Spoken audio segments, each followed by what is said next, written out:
मेरे अज़ीज़ तलबा इकराम अस्सलामु अलैकुम वरहमतुल्लाहि वबरकातुहू। तस्हीलुल मसादिर, इसका पहला दर्स आज शुरू करने जा रहे हैं। अपनी अपनी किताबों को खोल कर रखें और बगौर समाअत करें। बिस्मिल्लाहिर्रहमानिर्रहीम। सबक नंबर 1, मस्दर का बयान। मस्दर वो है जिससे दूसरे लफ्ज़ बने। मस्दर वो है, तारीफ़ को गौर से समाअत करना। मस्दर वो है जिससे दूसरे लफ्ज़ बने। फ़ारसी में मस्दर के आगे फ़ारसी में मस्दर के आगे दन या तन होता है। जैसे परवरदन, इन्होंने मिसाल दी परवरदन। इसका माना क्या आता है? पालना। गुफ्तन, कहना। तो परवरदन में दाल नून है तो पता चला ये मस्दर है। गुफ्तन में ते नून है आगे तो पता चला ये मस्दर है। अभी तारीफ में इन्होंने बताया था मस्दर वो है जिससे दूसरे लफ्ज़ बने। फ़ारसी में मस्दर के आगे दन या तन आता है। तो दन या तन आता है तो दन परवरदन में मौजूद है और तन ये गुफ्तन में मौजूद है। अच्छा, आगे देखिए, मस्दर से जो फ़ेल निकलते हैं इनकी 6 किस्में होती हैं। अब बता रहे हैं मुसन्निफ़ अलैहि रहमतुल्लाह व रिज़वान, मस्दर से जो फ़ेल निकलते हैं इनकी 6 किस्में हैं। माजी, मुज़ारे, पहली माजी, दूसरी मुज़ारे, तीसरी हाल, चौथी मुस्तक़बिल, पाँचवीं अम्र, छठी नहीं। तो फिर इनमें से हर एक के 6 सेगे हैं। इनमें से यानी कि माजी के भी 6 सेगे हैं, मुज़ारे के भी 6 सेगे हैं, हाल के भी 6 सेगे हैं, मुस्तक़बिल के भी 6 सेगे हैं, अमर के भी 6 सेगे हैं, नहीं के भी 6 सेगे हैं। यानी हर एक के 6 सेगे हैं। हर एक के 6 सेगे। वाहिद गायब, जमा गायब, वाहिद हाजिर, जमा हाजिर, वाहिद मुतकल्लिम, जमा मुतकल्लिम।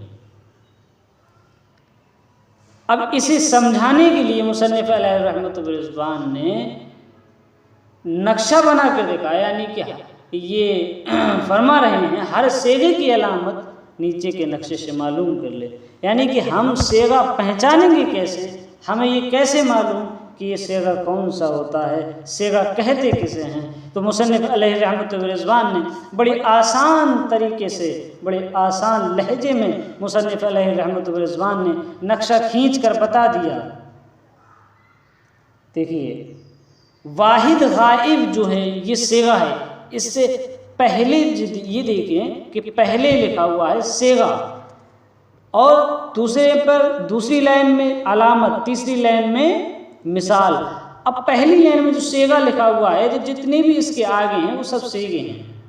और फिर अलामत जो लिखा हुआ है दूसरी लाइन में, तो जो इसके आगे है सारा ते दाल नून दाल ये वगैरह, ये सब इसकी सेगों की अलामतें हैं। इन्हीं से हम पहचानेंगे कि ये कौन सा सेगा है। जैसे कि वाहिद गाइब ये सेगा है। अब हम ये कैसे पहचानेंगे कि ये सेगा है? तो इसकी अलामत जो है मुसन्निफ़ अलैहि रहमतुल्लाह व रिज़वान ने इसके नीचे लिखी ते दाल। यानी कि जिसमें ये ते या दाल होगी तो वो वाहिद गायब का सेगा होगा। जैसे कि मिसाल के तौर पर मुसन्निफ़ अलैहि रहमतुल्लाह व रिज़वान ने इसी के नीचे बताया गुफ्त। गुफ्त के आखिर में ते है तो हमें पता चला ये वाहिद गायब का सेगा है। इसलिए कि वाहिद गायब की जो अलामत है वो ते और दाल है। यानी कि जिसमें भी ते या फिर दाल आ जाए तो वो वाहिद गायब का सेगा होता है। इसी तरीके से अब दाल की मिसाल दी, जैसे कि परबर्द, इसमें दाल आखिर में है तो पता चला ये भी वाहिद गायब का सेगा है। अब जमा गायब, इसकी अलामत जो है वो नून दाल है। जैसे इसकी मिसाल परबरंद, इस परबरंद के आखिर में नून दाल आया तो हमें पता चला ये नून दाल जो अलामत थी वो जमा गायब की थी, और यहाँ पर नून दाल है तो हमें पता चल गया कि ये परबरंद जो है वो जमा गायब की अलामत है, ये जमा गायब का सेगा है। अब वाहिद हाजिर इसकी अलामत ये है, और इसकी मिसाल मुसन्निफ अलैहि रहमतुर रिज़वान ने बताई परवरदी। परवरदी तो परवरदी में इसके आखिर में ये है, तो हमें कैसे पता लगाना है कि ये किस का सेगा है? तो हमने वाहिद हाजिर की जो अलामत पढ़ी थी वो ये पढ़ी थी कि उसके आखिर में ये होगा, तो परवरदी है जो परवरदी के आखिर में ये है, तो हमें मालूम हुआ कि ये सेगा जो है वाहिद हाजिर का है। इसी तरीके से जमा हाजिर की अलामत जो है वो ये दाल है, और इसकी मिसाल परवरदेद है। तो परवरदेद में हम कैसे पता लगाएं कि ये जमा हाजिर का सेगा है? तो परवरदेद में आखिर में ये दाल है, और हमने ये दाल जो अलामत पढ़ी है वो अलामत जमा हाजिर की है। जैसे कि इसके ऊपर लिखा हुआ है जमा हाजिर की जब ये अलामत है तो हमें पता चल गया कि परवरदेद ये जो है वो जमा हाजिर का सेगा है। अब वाहिद मुतकल्लिम की जो अलामत है वो सिर्फ मीम है।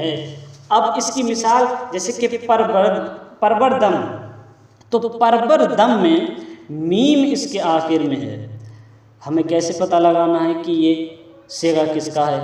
तो हमने पढ़ा था इस वाहिद मुतकल्लिम की अलामत हमने पढ़ी थी, उसके आखिर में मीम हो। अब परवरदम के आखिर में मीम है तो हमें पता चला कि जब इसके आखिर में मीम है तो हम ये जो है वो वाहिद मुतकल्लिम का सेगा होगा, इसलिए कि हमने पढ़ा था वाहिद मुतकल्लिम का जो अलामत होती है वो मीम होती है। अब जमा मुतकल्लिम की अलामत जो होती है वो ये मीम होती है। इसकी मिसाल जैसे परवरदेम अगर हम पढ़ेंगे तो हम कैसे पता लगाएंगे कि ये किसका सेगा है? तो हम देखेंगे कि जमा मुतकल्लिम की अलामत क्या है। तो हमने देखा कि जमा मुतकल्लिम की अलामत क्या है, तो उसमें हमें पता चला कि जमा मुतकल्लिम की अलामत ये मीम है, तो परवरदेम में भी ये मीम है, तो इससे हमें पता चला कि ये जमा मुतकल्लिम का सेगा है।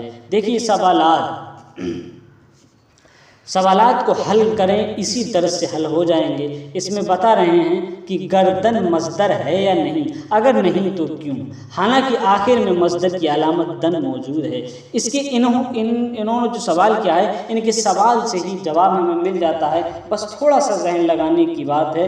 गर्दन मस्दर है या नहीं? देखिए गर्दन के आखिर में दाल नून आया, और हमने इसकी तारीफ में मस्दर की तारीफ में आखिर में पीछे पढ़ा था कि जिसके आखिर में दन या तन हो तो दन या तन हो, मस्दर के आगे दन या तन होता है फारसी में। तो गर्दन में दन है तो हमें पता चला कि ये गर्दन जो है वो मस्दर है, यानी मस्दर है। और दूसरा सवाल, गुफ्त में तमाम सेगों की अलामतें मिलाओ। तो गुफ्त में इस तरह से मिलाना, जैसे कि गुफ्त है गुफ्त, गुफ्तंद, गुफ्ती, गुफ्तेद, गुफ्तम, गुफ्तेम। अब खुर्दम क्या सेगा है? सवाल पूछ रहे हैं मुसन्निफ अलैहि रहमतुर रिज़वान कि खुर्दम क्या सेगा है? तो खुर्दम जो सेगा है, हमने इस खुर्दम इसके आखिर में मीम आ रही है, तो हमें ये जहन लगाना है कि मीम ये अलामत किसकी है। तो हमने पढ़ा था वाहिद मुतकल्लिम की अलामत जो होती है वो मीम होती है, और खुर्दम के आखिर में भी मीम है। तो पता चला कि खुर्दम जो है वाहिद मुतकल्लिम का सेगा है। जमा हाजिर की अलामत बताओ, तो इसमें पूछ रहे हैं कि जमा हाजिर की अलामत बताओ। तो जमा हाजिर की अलामत जो होती है वो क्या पढ़ा था हमने? जमा हाजिर की अलामत ये दाल बताना है। और गुफ्त से जमा मुतकल्लिम का सेगा बताओ, गुफ्त से जमा मुतकल्लिम का सेगा बनाओ। तो हम परवरदेम की जगह करेंगे गुफ्तेन। गुफ्तेन जब हो गया तो ये जमा मुतकल्लिम का सेगा हो गया। खुर्दंद क्या सेगा है, तो हमें बताना है कि नून दाल हमें जहन में ये हमें जहन में सोचना है कि खुर्दंद इसके आखिर में नून दाल है, तो ये नून दाल अलामत किसकी थी, तो पता चलेगा कि ये अलामत जो थी वो जमा गायब की थी, यानी जमा गायब के मुसन्निफ ने ये अलामत बताई थी कि नून दाल होता है, उसकी अलामत नून दाल होती है। तो खुर्दंद के आखिर में नून दाल है तो पता चला ये जो है वो जमा गायब का सेगा है। गोयद में कौन सी अलामत है, पूछ रहे हैं कि गोयद में कौन सी अलामत है। तो गोयद में हमने अब जहन ज़रा इन सेगों में ले जाएं कि गोयद, ये गोयद इसके आखिर में क्या है, और हमने गोयद ये दाल किस सेगे की अलामत पड़ी थी, मुसन्निफ ने किस सेगे की अलामत ये दाल बताई थी।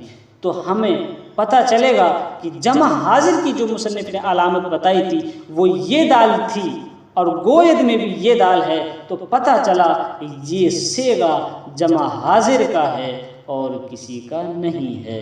आज दर्स थोड़ा लंबा हो गया, चलिए, लेकिन खैर इसे अच्छी तरह से जहन नशी करें।